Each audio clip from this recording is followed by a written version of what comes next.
it isn't about the mousetrap. It's about how they position themselves as being a relevant solution to somebody's need. Fueled by passion, grounded in truth, focused on purpose.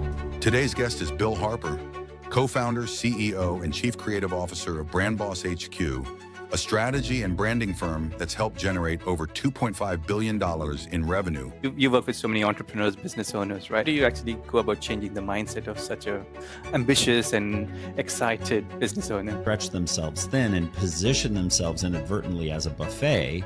Volvo only sells safety.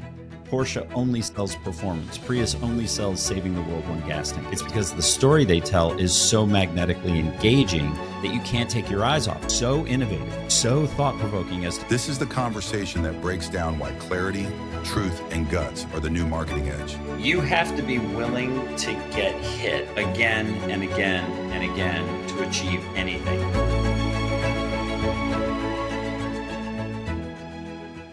Hi, everyone. On today's show, I will be interviewing the CEO and Chief Creative Officer of BrandBossHQ, Bill Harper. Bill, welcome to the show. And tell us about BrandBossHQ and how did you start? Well, thank you very much. I appreciate being here. BrandBoss is really focused on helping businesses learn what stories to tell so that they can scale. Businesses have a tendency to focus on the mousetrap, whatever that mousetrap is. We get their focus off of that so that their story has relevance to their target audience. And in doing so, we help them break apart from the pack and create meaningful distinction in the category. That's pretty much what we do. Give me an example. So, okay, let's say that you are a lawn mowing service. Okay, we'll keep it easy. So you're a lawn mowing service. Now, you could choose a couple of different things. You could be the cheapest service in town. So you're no frills, but you're cheap. That's Southwest Airlines, basically, right? Or you could be the luxury one that does every detail, but you're more expensive. The problem businesses have is that they come out with buffet thinking. They're like, well, we've got a little bit of everything for everybody. And just like we think about buffets, they're not good for anything because everything that they have, I mean, it's nice that they have variety, but you know, the variety is going to kind of suck. So nobody wants to go to a buffet restaurant. What they want to do is go to a steakhouse when they're in the mood for steak, or a hamburger place when they're in the mood for hamburger, or a seafood place when they're in the mood for seafood. When businesses differentiate themselves in a meaningful way and they choose a target group and they appeal to that target group exclusively, then their business scales. And most groups don't understand that. So what they do instead is they stretch themselves thin and position themselves inadvertently as a buffet. And then they can't understand why they don't grow. And I use car brands all the time for this because it's easy. Volvo only sells safety. Porsche only sells performance. Prius only sells saving the world one gas tank at a time. They don't try to be multiple things to multiple audiences. And as such, they own the one audience that they appeal to. And that's what helps them stand out from the rest of the pack. So we help businesses get their head wrapped around that fact that it isn't about the mousetrap. It's about how they position themselves as being a relevant solution to somebody's need.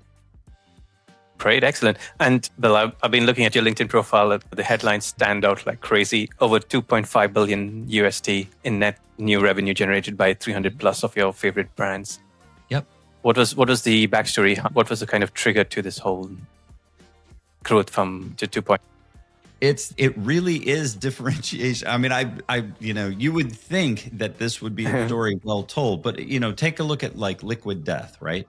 Liquid Death was so innovative, so thought-provoking as to put flavored water in a can. And they're $1 billion company and on the rise. It isn't because water was unique, and it's not because water in a can is unique.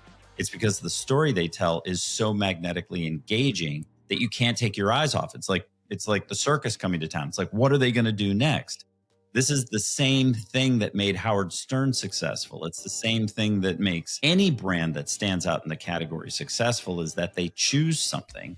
FedEx is a B2B example of a service brand, traditionally one of the hardest things to market. And they said, look, nobody else will promise that your package is going to be there overnight. And look how much drama that causes for business. So we're going to come out and say when it absolutely positively has to be there overnight.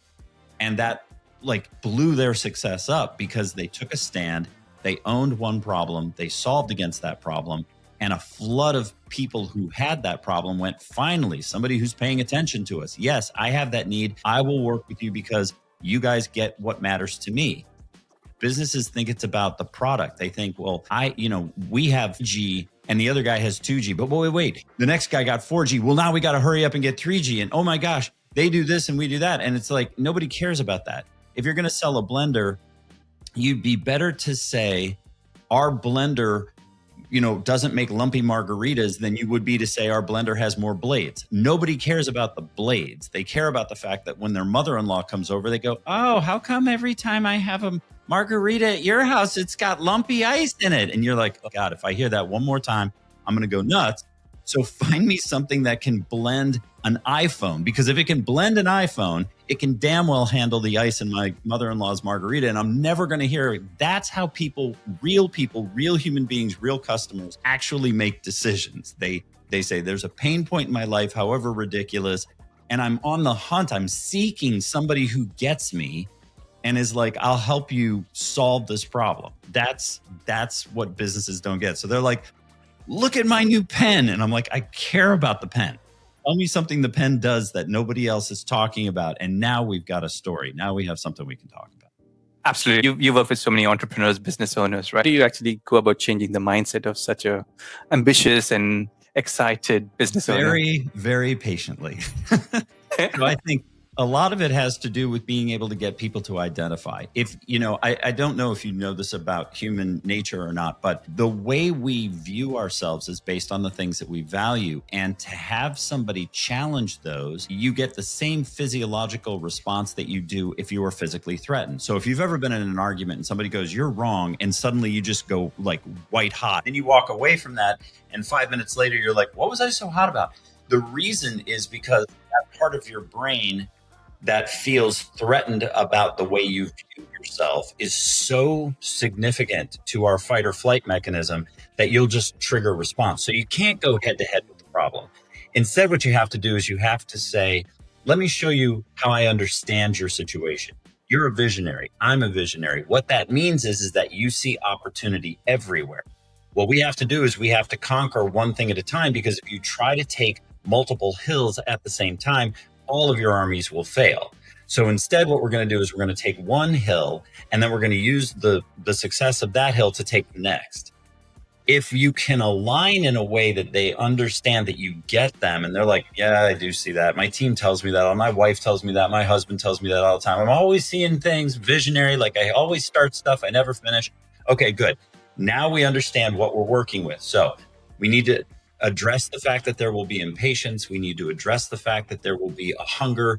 Nobody gets me. Nobody understands how important this is. Why aren't people moving? Like we gotta tap into that thing that makes visionaries visionary, and say, look at all the support we're putting around you so that you don't have to worry about that. Let's choose which thing we want to go do first, and then we'll tackle that and then bring it on to the next.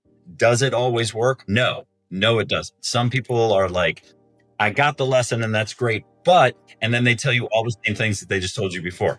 And that really comes down to who you choose to work with, right? Some people just won't get it until they've fallen down a few times, and you can't rush that experience. But I found that the best way to do it is to try to align with something that they can admit is true, and then build on that. I never go head to head with, there's no one is ever wrong, right? Like I learned that lesson very much the hard way younger in my career. I was like, you don't know anything about, I've been doing this for 20 years, man. Let me show you how this is done.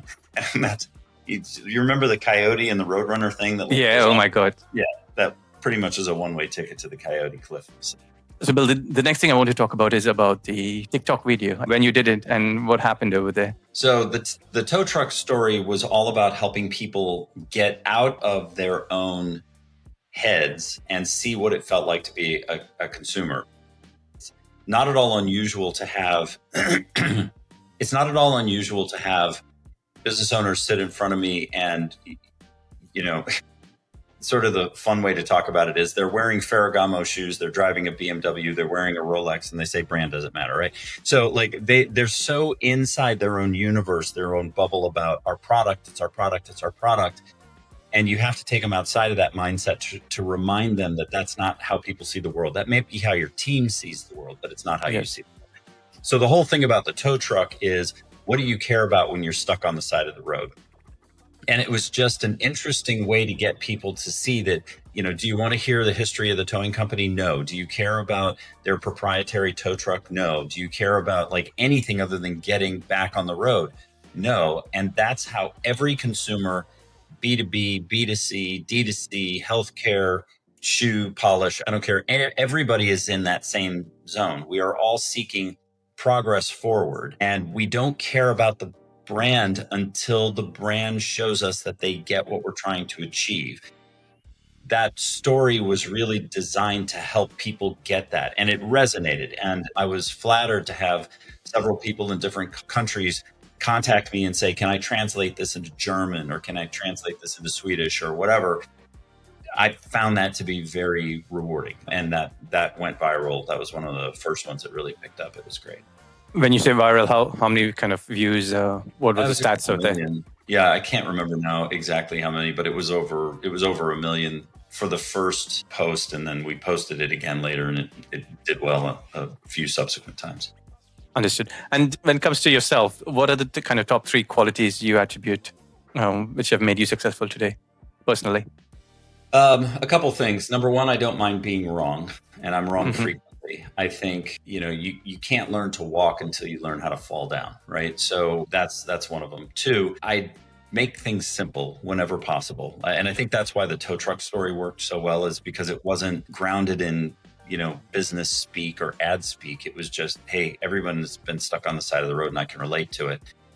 And then 3rd is, because I'm a business owner as well as a creative, I get to bridge those gaps. So I can have a strategic conversation with the CEO and then pivot to an execution or a creative conversation with the creative team, and then pivot and talk to sales and be like, okay, when we go to implement this as a part of your sales narrative, here's how we can use that as a script, or here's how I want you to engage with people across your elevator pitch and to convert them down. I kind of think it's that combination of things, and there's probably a little grit and determination thrown in there.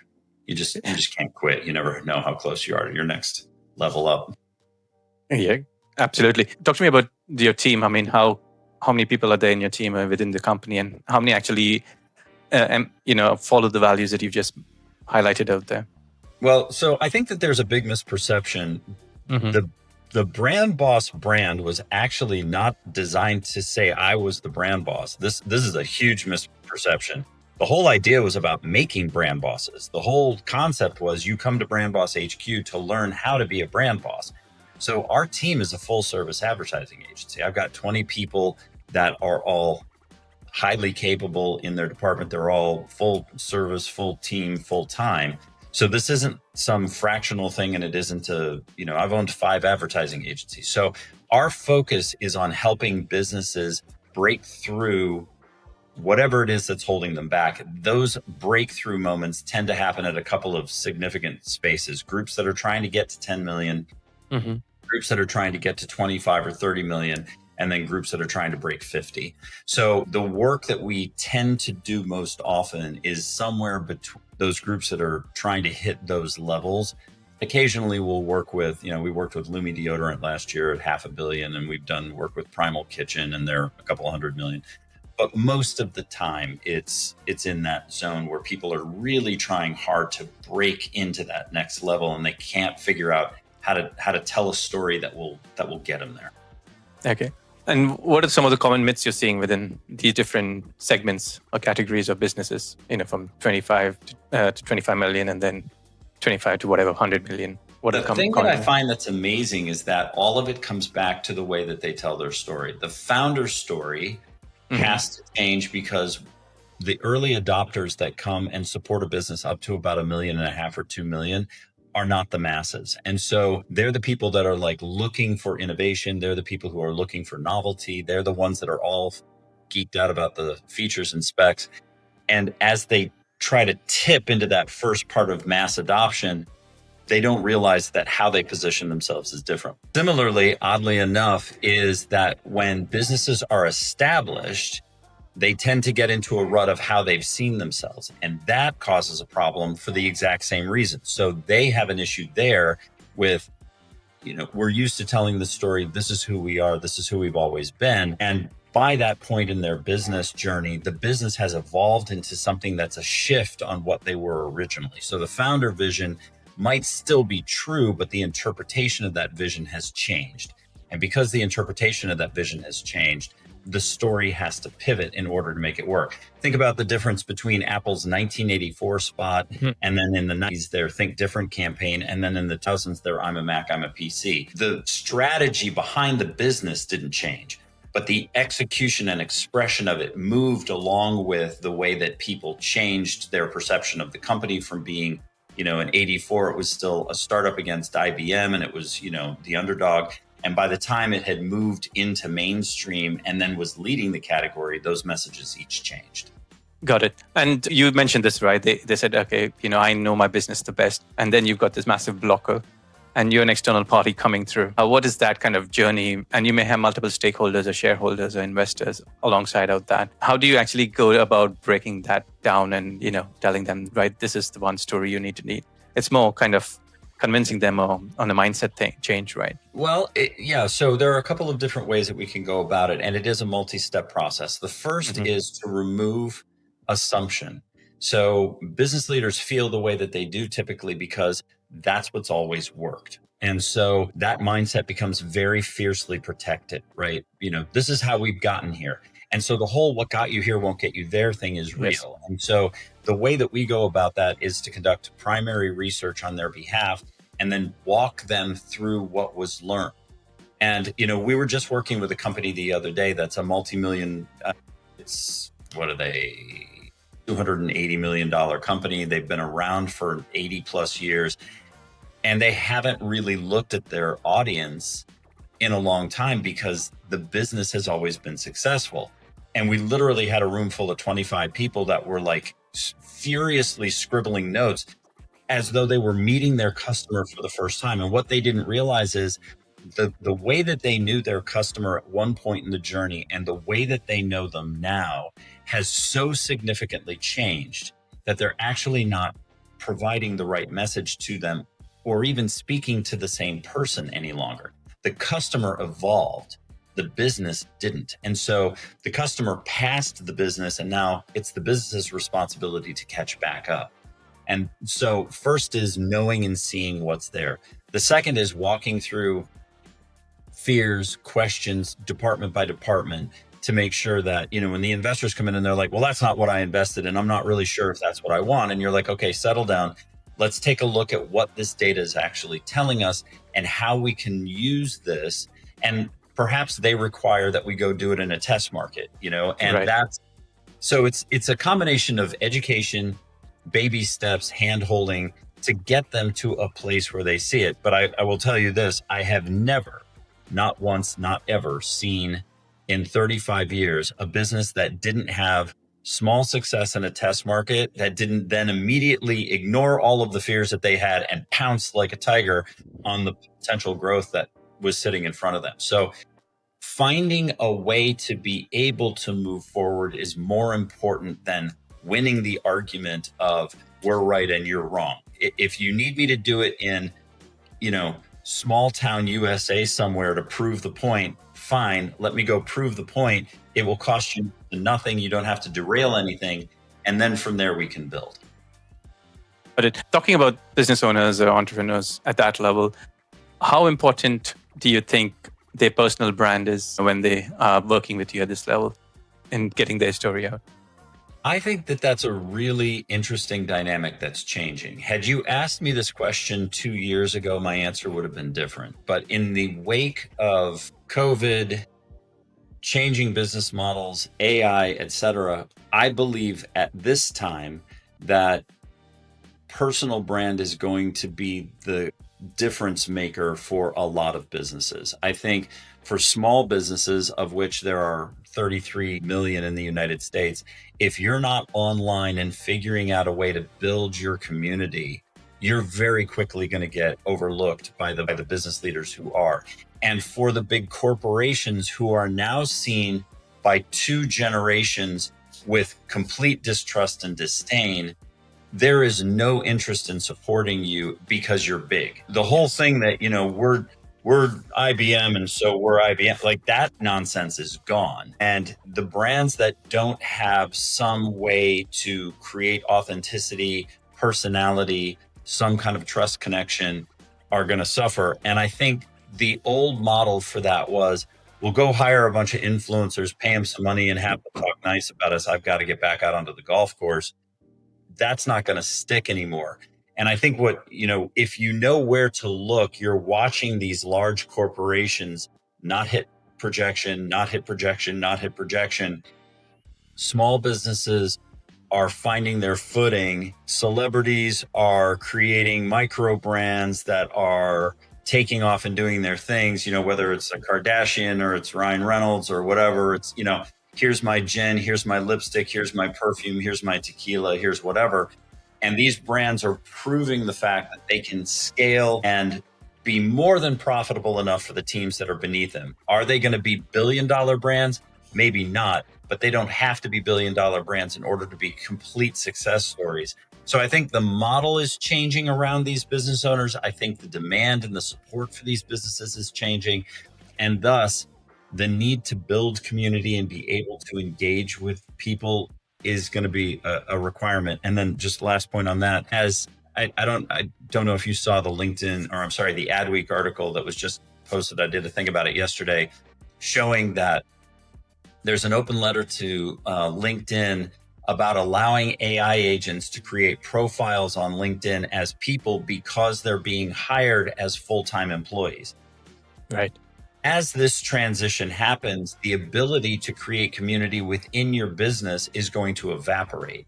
People will become part-time, they'll become specialists, they'll become fractional, they'll do all kinds of different things. As full-time, never get sick, never sleep, never take a vacation, never take a coffee break, AI agents come in to do a lot of the lifting on behalf of the brand. You're now going to require, in essence, AI managers to come in and be doing this, or specialists to guide and prompt these AI tools to get there. So the sense of community that we think about in terms of business is going to change. Therefore, again, having a personal brand and bringing it to life online, in my opinion, is going to be critical. And I've certainly heard enough people. Vaynerchuk is off talking about it right now. Hormozi's talked about it. I think there's a lot of general awareness and recognition of the fact that this transition is coming.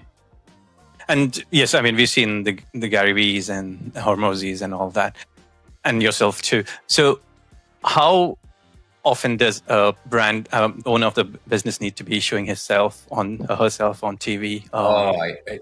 This is a question that it's like, how many days do I have to go to the gym before I get big?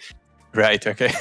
The true answer that nobody wants to hear is that if you start this, the path eventually takes you to being a media channel. That's what nobody wants to hear, but that is the God's honest truth about it. You'll start with a video a week, a video a day. And the next thing you know, you realize that in order to make the kind of engagement happen that you really want, you're now thinking about, what kind of content do I want to produce? What kind of message am I trying to get across?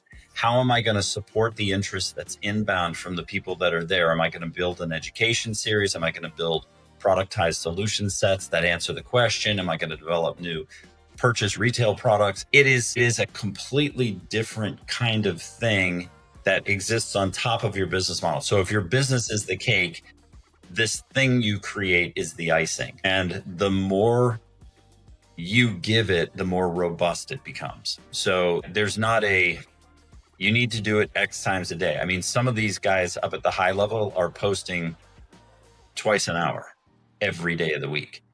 So it just depends what your expectation is. But that's probably going to scare everybody listening to death. Let's break it down into something that's more. The goal of being on social media is familiarity and trust. Break it down to that. Social media is, in essence, the world's largest ongoing cocktail party that never quits. So you engage at the cocktail party as you see fit based on your ability to contribute.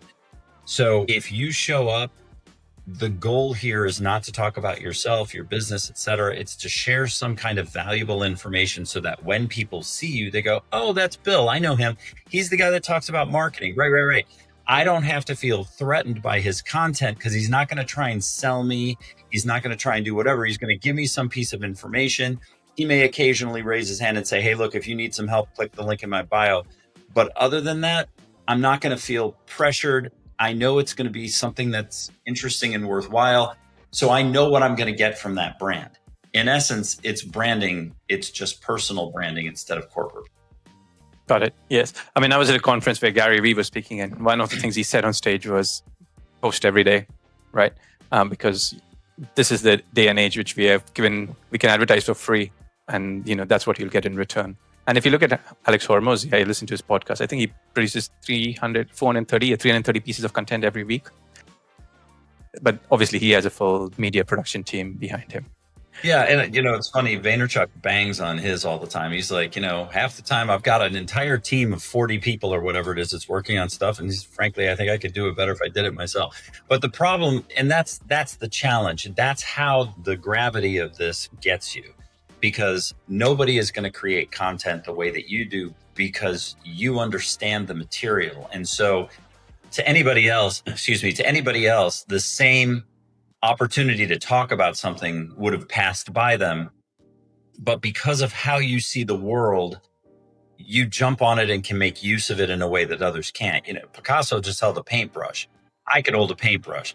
You're not getting a Picasso out of it, right? So I think the problem with social media is that you're painting your own picture, and to paint it well requires your time and commitment, and that's hard. Got it. And no, that's a good point. And then if I kind of layered that, let's say the work that you're doing with a particular company, and they move from 25 million to 50 million, and then they want to grow, how often, how frequently does that company or the management team actually need to look at the storytelling aspect of it, right? Because the story that they've told when they were 20 million or 10 million is very different than when they're growing at 25 million. Or will the consumer, exceed them or overtake them? So what's your kind of view on that? Yeah. So it's funny to me that people look at it so differently. Marketing is an ongoing thing. Marketing is going to the gym. You don't stop going to the gym. You just change what you're focusing on when you're at the gym. So, this notion that I've put it in place is really not real. It's more like, this is what I'm currently doing. And then I see new opportunities and I add or subtract according to what I can afford or according to where the interest and engagement is. This game is about achievement and conversion and results. It's not about being clever or cute. You are clever and cute so as to be more result getting than people who aren't clever and cute, if that makes sense. But the entire thing is, if I've got a worm on the end of my hook that moves, I'm going to draw more fish than if I've got one that's dead and just floating along with the hook. So what we're trying to do here is build something that is of interest, continues to be of interest, et cetera. And so like any other living, breathing thing, that requires your time and attention. So the story will remain the same in the sense of its strategy. Apple and Nike haven't changed their brand strategies in 40 years, but the execution of it is kept fresh. And that's the way we need to think about it. The foundation doesn't change. The wind blows different directions. And so we get, okay, we're going to do a Think Different campaign, which is a serious nod and appreciation to these people like Amelia Earhart or Mahatma Gandhi, who have contributed in some way to the betterment of humanity by their unique pursuits. Then morphs into the 2000s, I'm a Mac, I'm a PC, which is all about, let's not be stuffed shirt like that. Let's be free and open and finding ourselves and always creative like this. They are the exact same strategy. They're simply shared differently. So I hope that kind of helps put some clarity on it. But it's not a one and done. And it's not like, well, we're going to run this campaign for X years. I mean, sure, you do that, but it's not a specific formula. It's not like, okay, we're going to run the man your man could smell like for Old Spice for 72 weeks. And at the end of 72 weeks, we have to change. Like, it's not, it doesn't work like that. How long have we got interest? How long was the idea fresh? How many ideas can we come up with? How long does it stay relevant? These are things that govern the choices behind the scenes. Got it. Shiny object syndrome. Yes. Yeah. Very real. Very real. Tell me more. What have you come across in your experience? So shiny object syndrome is, in my opinion, a function of a lack of specificity on purpose. So shiny object syndrome is, hey, I want to go chase something new because I'm not seeing the results I want, or because I just want to do something new every 10 seconds. One of them is a personal trait. That's the visionary thing of, I see opportunity in everything. So if I see something new, I want to go chase it because, hey, that seems like it's fun. That's a personality thing. That's on one side. The other side is, let's try something new. Let's try something new. Let's try something new. And that has a tendency to be because we don't know what story we're telling.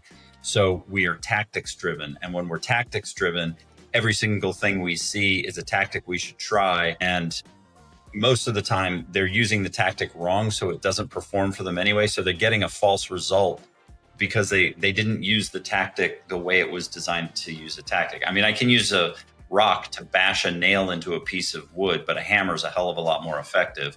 And I think that's a good sort of analogy about, if you use the tool wrong, you don't get a good result. It gives you bad feedback.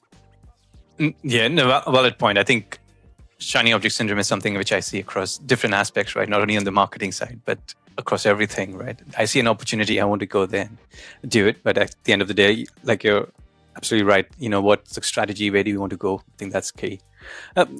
Coming back to yourself, Bill, what was a major turning point in your life or career as of today? I see myself as irrelevant. And I think that was the biggest turning point, is that it has nothing to do with me at all. The only thing that has anything to do with me is how I can be of service to the person I'm standing in front of. And that's a massive mind shift difference that most people struggle with, right? Like, I'm supposed to be valuable and whatever. The more I make somebody else's dream possible or their progress happen, the more I, quote unquote, become valuable to them, which is the reward. So it's not about me. And I think that mindset shift was really where this became so valuable in the first place. It changed everything about the way that I work with people in the business. It changed everything about the way I look at servicing our clients. It changed everything about everything. And so I think realizing that I had a certain set of skills and I could hire a group of people that furthered those skills to be able to help other people get over hurdles that they were either aware or unaware of, that was really the big turning point for me. Absolutely. Yeah. I think in the coaching world also, what we say, we are the guide, we're not the hero, right? The hero is actually the client who goes on and achieves the great things. Yeah. Absolutely. And who has been the biggest influence the way you are today? Everybody. Interesting. And the reason that I say that is because I'm old enough now to realize that we're all describing the same tree on the same hill. The thing is, imagine a coffee cup on a table, okay? The person on the right thinks that the hook is on the right-hand side. The person on the left thinks it's on the left. The person who is sitting on this side thinks that there's a bump but no handle. And the person on the other side doesn't see a handle at all. Each of them is right in terms of their perspective, right? How they see it might help me understand. And so what the big thing that I'm trying to do, you've got a number of books behind you. I've got a wall of them behind me as well. What I found is that everyone is trying really hard to describe the one piece or a couple pieces of the puzzle that they've figured out. And we all have to hear it differently to get it to click. I mean, how many times, right? We've all been in the kitchen when someone is over for a dinner party and says something and your wife looks over at you and is like, I've said that to you 1,000 times. You're like, yeah, but the way Dave said it, like, it made sense to me, right? So when I think about who is my inspiration, my kids are my inspiration because they see the world fresh and new. And that reminds me not to get locked into an opinion. And Gary Vaynerchuk is because he came from what should have been just another story of going nowhere and created something fabulous. And each person brings a different lesson. So I used to think about it as, I follow this person or I read this person exclusively. But what I ultimately realized is you can walk into any coffee shop that has a bookshelf, pick up a philosophy book, a business book, or whatever, open to the middle, read 3 pages, and you're probably going to walk away with something that made you go, I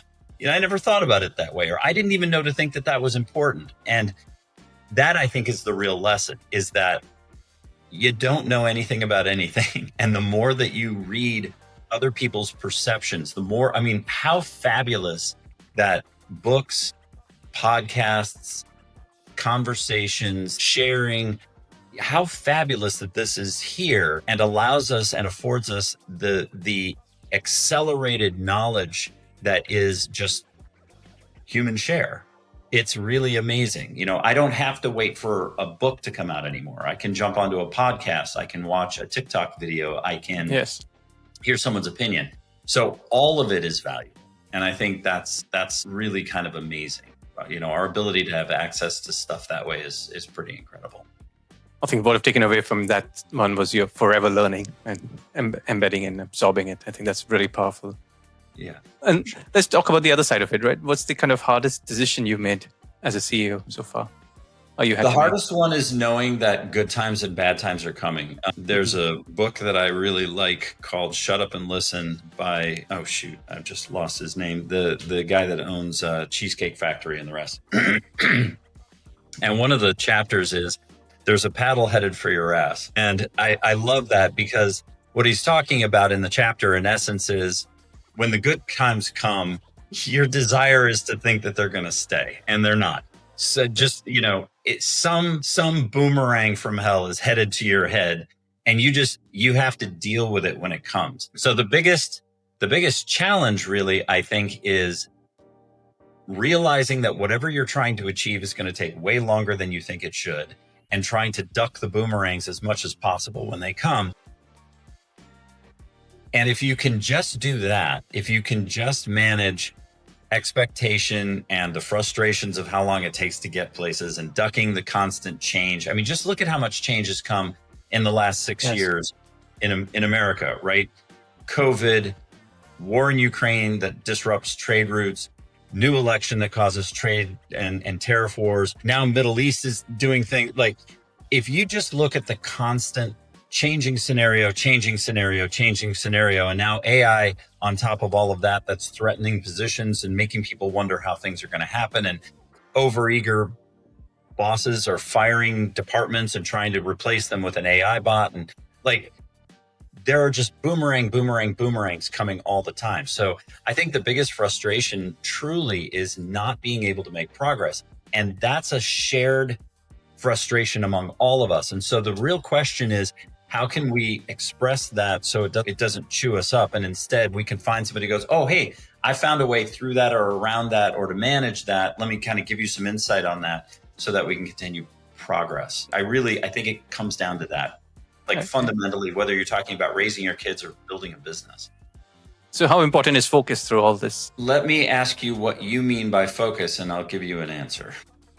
A focus is to stay on the path that you've chosen or you want, or the strategy you want to implement. Right. So here's what I think. I think focus is a dangerous word. And I think focus is a dangerous word because does focus mean to the exclusion of all else? Does focus mean which things I choose to pay attention to? To my mind, those are two separate questions. So I think grit and determination are better indicators of your potential success than quote unquote focus, not to get into like noodling words, but I think you have to be willing to get hit again and again and again and again to achieve anything. And one of the downsides, I think, of social media is that we see these people who appear to have done it overnight. Like everyone online is driving a Ferrari or a Lamborghini, flying on their G6. They're $1 billion at 24. And if you let that nonsense get into your head, then you think, I haven't gotten anywhere. And so what was all this focus about? I should change my focus. I could change and change and change. One of the greatest videos I saw the other day was Grant Cardone was being interviewed by somebody, and I hadn't seen him be this human in a long time. So it was kind of refreshing.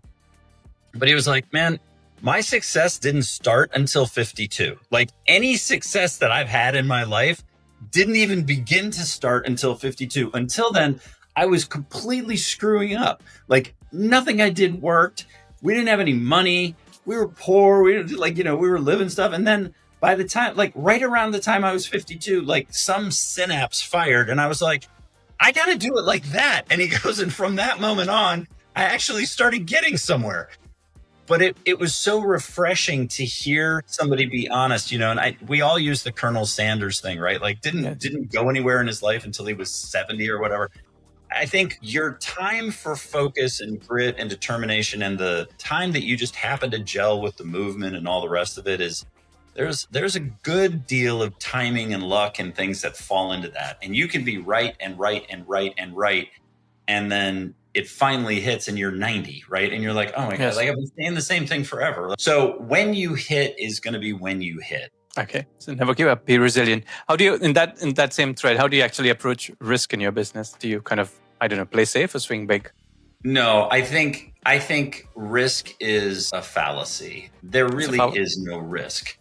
I mean, the only risk is that this is the whole, there is nothing to fear but fear itself construct, right? So what, you fail. If you didn't fail, you wouldn't progress. You couldn't learn without failure. This notion that we as Americans in particular have, but I really think it's multicultural. I don't think it has to do with America per se as much. We don't embrace failure. It's somewhere in the school system we're taught to do well, right? You have to do it right. And that gets wound up in our head the wrong way. And the next thing you know, you're afraid to do it wrong. Well, that's foolish. There's no way in the world you could learn a new skill without failing. So I am most inspired by a young woman named Maureen, who's an Instagram success story. She's like 20-nothing years old. I've interviewed her a few times. Mm-hmm. She just throws herself into the world. Reckless abandon, so much so, and she's had so much success doing it that she's actually partnered with a guy to create an app that's basically like, how am I going to fail today? And it got so much attention, she wound up being featured on The View just for doing it. So she was like, one day I decided I wanted to go to Harvard. So I sent a letter to like Harvard and just applied. And they said, no, but because I did that, I had a story to tell. And that story led me to this other thing. And if you've ever heard the parable about the guy that falls and breaks his leg and the townspeople come and say, oh, that's terrible that you broke your leg. And he says, no. Hang on, let's see. And then the next day they come to draft for the war, but he's got a broken leg, so he can't go. And everybody goes, oh, you could go. And he was like, well, let's see. It's kind of that same thing, right? It's like you have no idea what door or window or whatever is going to throw itself wide open simply because you were willing to risk something. So I really see it as the only risk is not moving, so bigger the risk, the bigger the challenge. You want to start a webinar? Don't noodle on it for 6 months. Just announce to everybody that you're having one on Wednesday and then figure it out, right? There's a value to that kind of thinking. Now, is that going to deliver something that's sustainable for your clients? No. But the willingness to be open, the opportunities that come from it, that's the piece that I think people miss when they are worried to risk. Yeah, we have something, right? The biggest risk you can do is do nothing at all. I think that's one of the things that's pretty powerful that we fall out here. Looking at the industry right now, I mean, what's kind of one trend or shift you're seeing in the industry that excites you or maybe even concerns you? I think there's a couple of things. There are a lot of people prophesying that marketing is dead. I must see a new LinkedIn article today that's like, marketing is dead. This is the end of marketing. AI came along. Use this prompt. This is my favorite. Use this prompt and you'll never have to use an agency again. You'll never have to do research again. You'll never have to do whatever. And I'm like, the people that are doing this are so well-intentioned, but they're so ultimately foolish because they don't understand that the AI tool is drawing an aggregate and trying to get a baseline from multiple things. So it won't think originally. It won't look for opportunity. It doesn't know to do that. Its whole program is based on aggregating what has worked before. It doesn't look at what if, it only looks at what is. So the notion that AI is going to suddenly shut down this, in my mind, is foolish. I made a video the other day and I said, if original thought was a stock, I'd be selling everything I owned to invest in it, because what's going to happen is everyone is going to dive into this thing. It's going to flatten everything to nothing. And then the groups that are actually able to do something unique are going to, what used to have been, a 5-story building is suddenly going to be a skyscraper in terms of differentiation. because everybody else is going to be like, well, I don't understand how I can't get that out of my AI prompt. Like I must need to prompt it different. No, you must need enough experience to say, if everybody else is going that way, here's how we can go that way and make it interesting. And I have not seen anything about AI do that. Now, where I am excited about AI is how much faster everything is. I had a concept the other day where I was trying to show your happy place, and the notion that we were using was a person in pajamas in a recliner floating in the clouds, surrounded by raining Snickers bars and things like that. And I was able to create that in 5 minutes. What would have happened in the past is I would have had to draw something out. I would have had to contact somebody who could create it, or I would have had to get somebody on my team to try to Photoshop something together. Back in the day, they used to put together these raw clips of film footage to try to get across an idea. And then when Photoshop came along, we were able to then kind of morph it into something that actually looked like it belonged to you. And that was this huge step forward. And now with AI and the VO and all the rest of these things that we're doing, we're literally going to be able to show and then ultimately create for people something that is a ready product or something that we can duplicate to become a ready product that will let us, for the first time, truly let clients into our creative minds to see what we were envisioning in a way that is so much closer. When you say, I've got a guy and he's going to bust through this window and, shards of glass are going to go everywhere. The picture I have in my head is the finished Matrix movie. The picture they have in their head is a person in some broken glass. So now we'll be able to actually show them, no, look, it looks like this. And then they can share in the excitement. So I see two sides of the same coin on this whole AI thing. And that's really the big, I think, conversation in our industry right now is original thought done? Is brand done? And the answer to that is no, because when everything is parody, no one cares. No one cares. Yeah. No, it's a good point. Yeah, because I think the originality or the creativity that needs to come out, right? I think that comes up from humans, right? Rather than from AI. And you also mentioned something about AI agents, right? Interestingly, LinkedIn put in so many checks before that you have to put your passport and blah, blah, blah. But then you talk about AI managers and AI agents, that's where the world is moving towards anyway. Businesses are moving. So it's how bigger companies or how social media companies actually adapt to it and make it more user-friendly rather than being a blocker. I think that's something, if you have seen in any of the tools that you use, have you seen any? I haven't seen, well, in the beginning when it first came out, there was a desire to use imagery from groups like Midjourney. But the problem is that Midjourney was yanking from copywritten material. So then all the attorneys came out and said, don't use it, it's copyright. And Midjourney and the rest of them were very quick to come in and say, okay, we've now created something that guarantees that there's enough differentiation in the imagery that we've created that you can use it in some capacity. Most businesses that I know don't use it that way. They're still saying, we're going to collect imagery that we've created that's approved. We're going to create backgrounds or have AI create amorphous backgrounds that can't be copywritten per se. And then we're going to blend those together to create new assets. If you looked at the Adobe Summit, that's really what their Coca-Cola presentation was all about. They were saying, look, we have a group of headlines that have been pre-approved. We have a group of product shots that have been pre-approved. We have a group of backgrounds that are pre-approved. And when we go into AI, instead of having a design team sit down and have to do that, watch, boop, we push a button and 700 assets are instantly created that are at perfect size and scale using, pieces that we've already agreed are okay to use. It will start there. And then it's going to quickly morph into, and I think VO is going to be one of the big game changers on that, is now I don't need the person because I can use their likeness. Now I don't need the actor or actress because I can use their voice or create a voice. 11 Labs has already done that. So yes. I think what you're seeing is this kind of quick migration to how do we utilize the tools in a way that makes some sense? And that's just going to continue to go on. I haven't seen anybody put a hard stop down on don't do this or absolutely do that. 6 months from now, it'll be everywhere. Yeah. And kind of any thoughts in the next 3 to 5 years, how would storytelling change or evolve?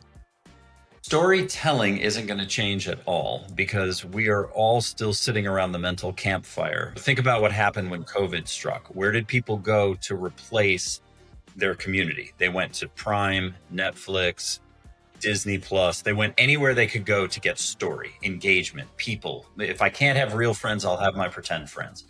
So storytelling is so woven into who and what we are. I don't think you can extract it. I think the question really comes down to how will people misuse it until they realize its value? And then how much will the renaissance come of doing that? Because AI is not a good storyteller. It has some interesting points of view, but it's all based on its ability to predictably and, project what it saw from a data set. It's not the same thing as interpretation and experiential reminiscence or, sharing. It's just not the same. Got it.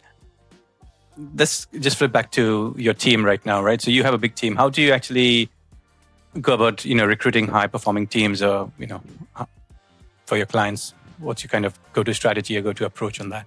So the first thing for me is to hire for a specific, they have to understand story. Like if you don't get that, I don't want a technician. A technician is fine, but if the technician doesn't understand the value of story, it's really, really hard to get that ingrained.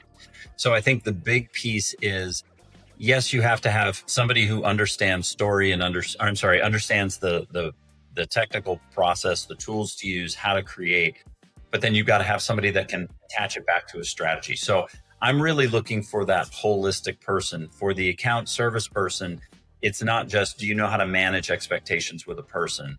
It's, do you understand how to guide them through the process of, choosing which hill to take? Why the story makes sense? How to evaluate what's broken and what's working? For the creative, it's, do you understand how to attach everything you're doing to the strategy that's been created? So you're not just creating something that's cool, but you're creating something that's furthering the story and the value that they provide. And are you bringing that thinking to your solution? So I think it's more of a rigorous evaluation process of the potential staff member than it is a process per se. Yeah. And in your experience, do you think that people are naturally good at storytelling, or is that something that one can learn? I think people are naturally good at it. I think a percentage of the public is naturally good at it. I don't think everybody is good at it. In fact, I don't think a lot of people are good at it. A lot of small agencies have made a lot of money telling people how to be good on social media. And you watch those poor people fall flat with really boring stuff and really flat presentations. And if you don't just inherently have a storyteller in you, it's really hard to say, I want you to move your hands more. I want you to be more engaging. I want you to use inflection. And what you'll get is people who do this because they were told to do those things. And it's going to feel very robotic and very cold. So not everybody is born to tell a story. And I think you've got to choose. If it isn't you, then you need to find somebody that represents the ideas of your brand to help you with that. Got it. When it comes to you as a CEO, how do you kind of lead when your team is under pressure? By standing out of the way and by making sure that the things that they do, my team is fully capable and more capable in many capacities than I am to do certain things.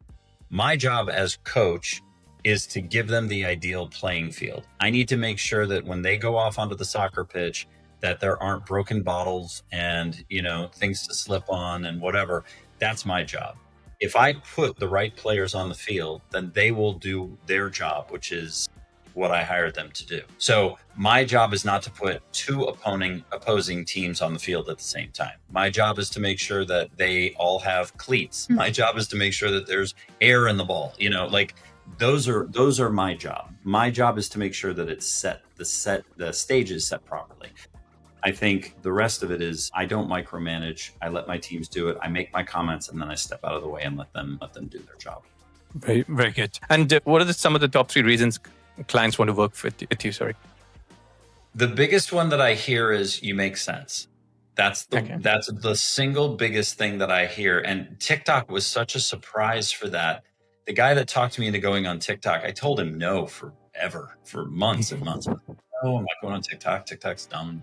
And then I got on TikTok and I had thousands of people sending me messages going, this is the first time I've ever understood this. Like I got more out of your videos than I did out of college. Like now I understand books were trying to tell me. I mean, thousands of them, not hundreds, thousands of them, like 2 years worth of like, thank you, thank you, thank you, thank you. And these weren't people that were necessarily potential clients. They were just people who were like, I didn't get it. I mean, I had a guy call me, I think I was on TikTok maybe a month. And I did a video where I was talking about aligning sales and marketing so that they didn't argue. And this guy set a meeting with me and I got on the phone and he was like, dumbstruck quiet. And I looked at him and I was like, what would you like to talk about? And he said, you said in a video that sales and marketing don't have to fight. I've never seen that in my career.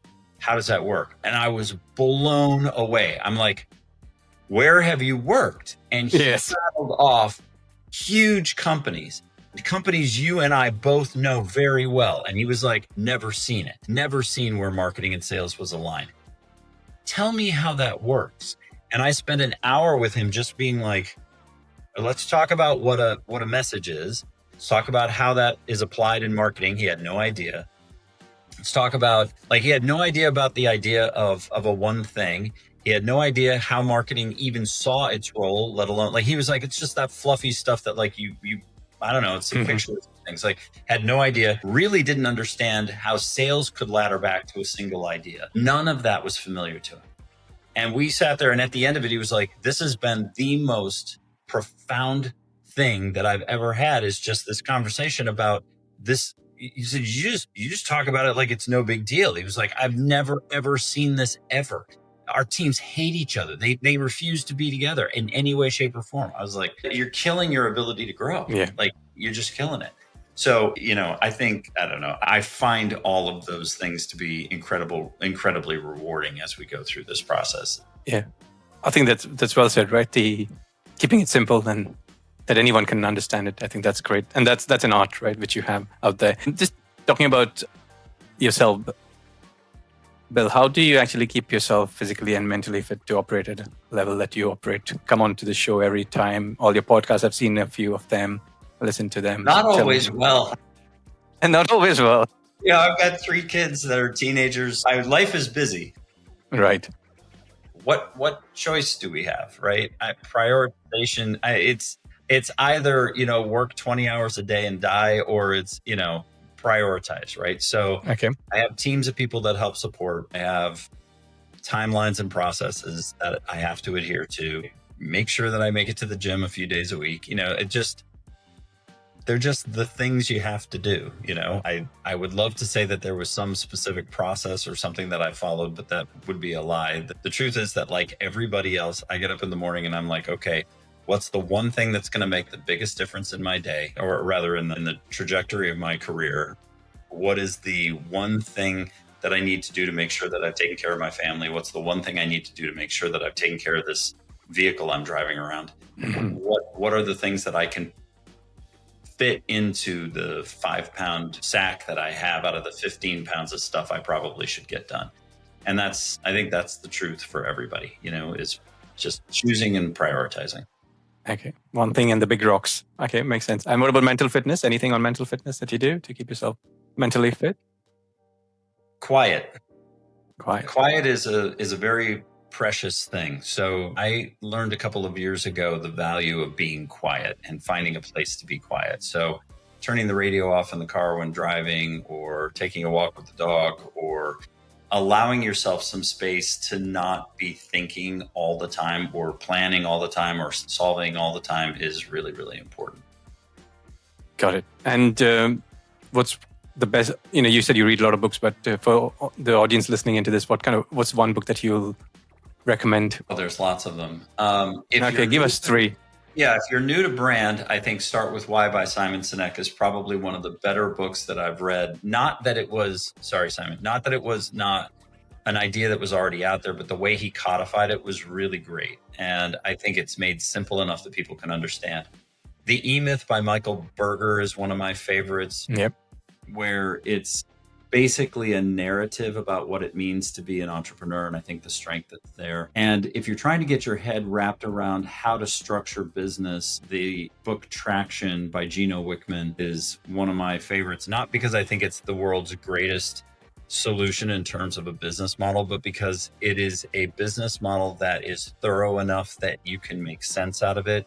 And there's enough structure there that you can run the business on it. And I think a lot of companies start with a really great idea for a product or service, but don't really have a great idea about the operations, and then tend to either get an ops or a finance person to come in and lead them. And those, like every other role, have blind spots. And I think reading those things in particular has given me the ability to quickly walk into a room and size up what kind of company it is, where they're having a problem, where they're likely to need support, because it gives me the vocabulary and the visual acuity to be able to say, okay, I recognize that problem here, or I recognize that gift.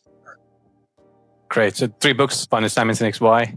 The second one is Traction, and obviously EMA 3 Visited. I think the last one is what we gift all our new clients when they come on, because they don't understand what running a business is all about till they read that book. I absolutely love that story. I think the opening scene to me is so vivid, of her, like, sobbing at the pie shop with like crust all over her and cherry juice. And like, I think every visionary in the world can completely relate to that scene and that person and that feeling. And I think that's really the power of that book, is that relatability, right? That ability to go, yep, that's me. That was last Wednesday. Yeah. And what's, I mean, you said you read a lot, you've, listened to a lot of podcasts, but what's the best piece of advice you ever received? The best piece of advice I ever received was from my teacher, Mr. Gilchrist, in high school, which was persevere without fear. Very powerful. All right. Okay. Well, what's next for you on this interesting journey of yours? So I'm actually leaving this recording to go record the last scripts of our education series that we are launching. And so this has been one of the bucket list items for me. And it's been the foundation for the book that will soon follow after it. So we really wanted to do an education series for people who couldn't afford to go and do a full-blown brand service with us, but right. Literally walked step by step through how the professionals do it. And that's what we created. And I have not been able to find that anywhere. So, we reviewed dozens of different services and education series and such, and they were horribly fragmented, lots of dangling promises that didn't result in much, whatever. This is very thorough. So this entire thing is, you can start here with wherever you are, fill in these pieces one segment at a time, and come out with something that can actually be applied for the next 20 years. And that is a massive achievement that the team and I are just super, super pleased about. Am I allowed to ask you some more questions on that? I mean, tell us, this is really powerful, right? For the audience listening. I think from an education point of view, people want that, especially people who can't afford, big agencies, right? So how long has that been in the making, and when is it going to come out? So we are finishing the recording today. I imagine editing will be done in the next 2 weeks. And I imagine that we will be on shelves, so to speak, within 3 to 4 weeks. So awesome. We're there. Yeah. So by the end of July or August 1, we will be up and selling. And it's $1,000. It's $997 or so. But it's many hours. It's a full workbook, and it literally starts with pain point, then customer, then competitor, then elevator pitch, then pillars, then we go through the entire process so that anybody can have the same playbook that the Nikes and the Disneys and the Apples of the world have. Because the faster they adopt it, the faster they're going to stand out from their competition, and the faster they're going to grow. Amazing. We'll definitely get you on again, Bill, when that's launched. Thank you very much. It's great having you here. Thank you. Thank you so much for the invitation. I really enjoyed the conversation.